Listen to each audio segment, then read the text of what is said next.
So welcome to day 2 of the Rise and Shine Challenge. Today we're talking about fear. Why is it so incredibly toxic to your dreams and desires? More importantly, how do you overcome it? If you missed yesterday's challenge, it's a little bit lengthy. It's talking about self-sabotage.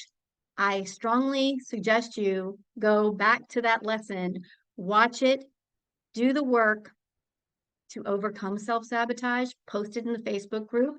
I want to hear from you. I want to see your progress. I want to watch you metamorphosize into the beautiful butterfly that you are. So let's start talking about fear.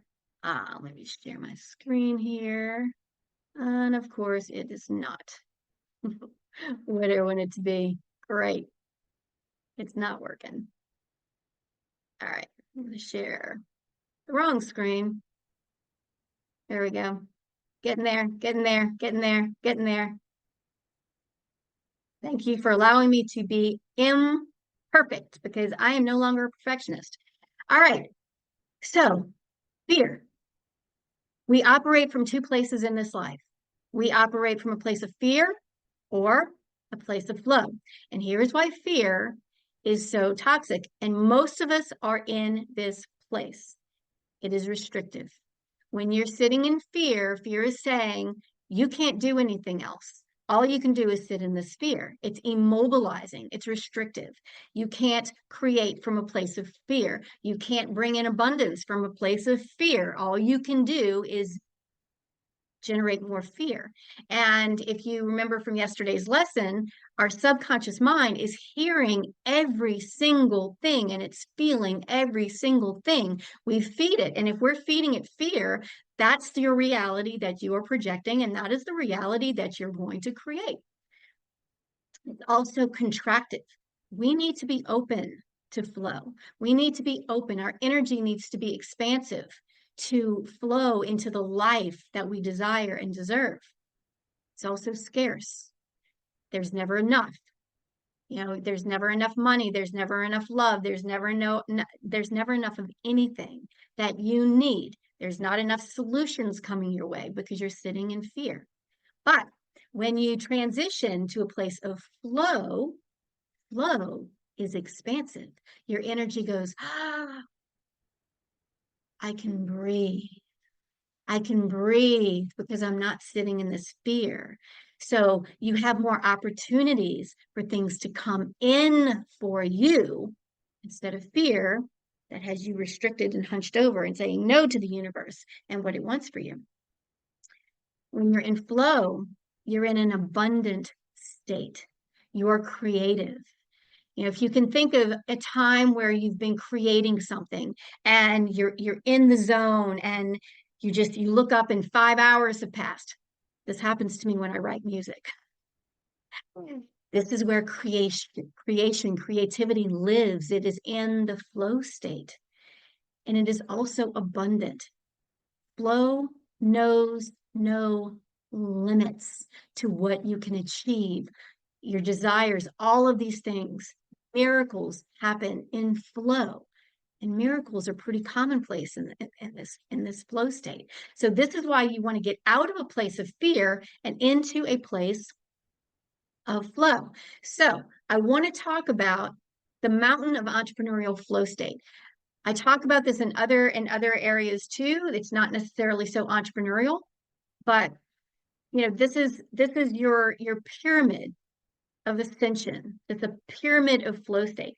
At the bottom of this pyramid, there is stagnation. Because when you're sitting in fear, you can't do anything. You're immobile. Because fear is telling you this is going to happen.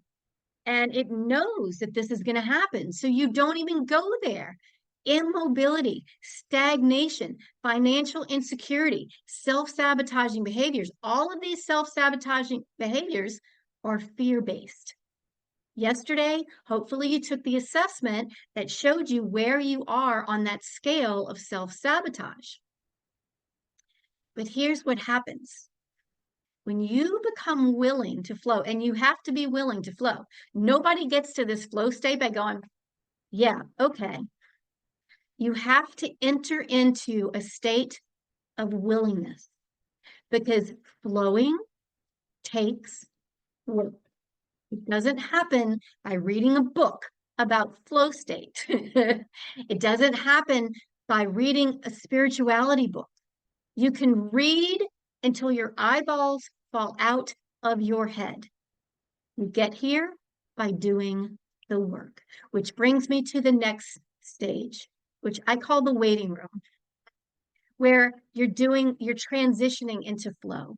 You're doing some really hard work. You're learning how to accept things. You're learning how to apply the 7 spiritual laws of success, which I teach in my program. You're learning how to have gratitude. You're learning how to flex some of these spiritual muscles that you need to get into this flow state. This shit isn't taught in school. This is taught in life. And then you start easing into flow. And when you start easing into flow, guess what happens? Solutions start appearing like magic. Maybe you go to a networking event and you find that next partner that has the funding or the solutions that you need. Maybe you run into somebody in an email box that has a program that might actually change your life. I wonder who that could be. You maybe, I don't know, run into another person that says, hey, let's do this together. All of these things start happening almost magically because you're aware of them. You're open to them. Fear state, you're not open to jack shit. You're open to more fear. That's it. Financial freedom is existing at the top of this pyramid. But at the very tip top, when you are shining as bright as you were made to shine, effortless manifestation of your dreams and desires because you have effectively gotten out of your own way. And fear is standing in the way between where you are and where your heart, your soul, your spirit, divinity wants you to be. All right. So are you seeing how toxic fear is in your life? Hopefully you are, because now we're going to talk about what's the solution. And the solution is simple. You don't know. So when you are in fear, fear is telling you, it has its own voice in your head, right? Fear is saying, based on my memory and my experiences in this life, this is going to happen tomorrow. Nothing's going to work right. You're going to do this thing and you're going to fail. You're going to do this thing and you're going to succeed, and your partner's going to leave you because he's threatened by you. You're going to do this, and this is what I know is going to happen, so just don't do it. But when you can embrace the unknown, I don't know what's going to happen tomorrow. Guess what happens? You become open to a new reality. How does that feel for you? You become open to possibilities when you say, I don't know if that's going to happen. And then you follow it up with, but I'm open and willing to believe that the opposite of what I fear could actually happen. How does that sound to you? That's pretty freaking incredible.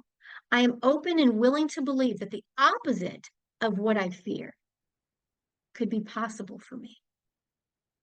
You start ascending up the pyramid of flow state because you're no longer sitting in fear. This is so stupid simple.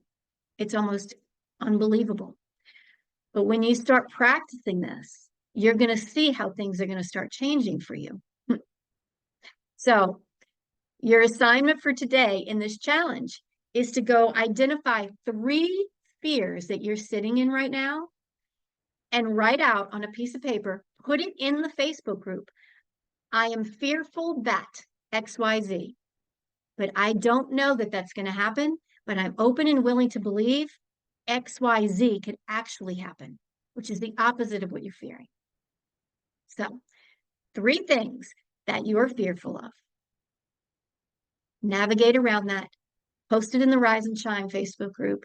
I can't wait to see your transformation this week, especially after tomorrow. And if you are at all interested in learning how to flow, learning how to ascend that pyramid with me, I'm willing and ready to take you on it. So if you're watching this on the website, scroll down, read about what Rise and Shine is all about, enroll. It's not even that much money.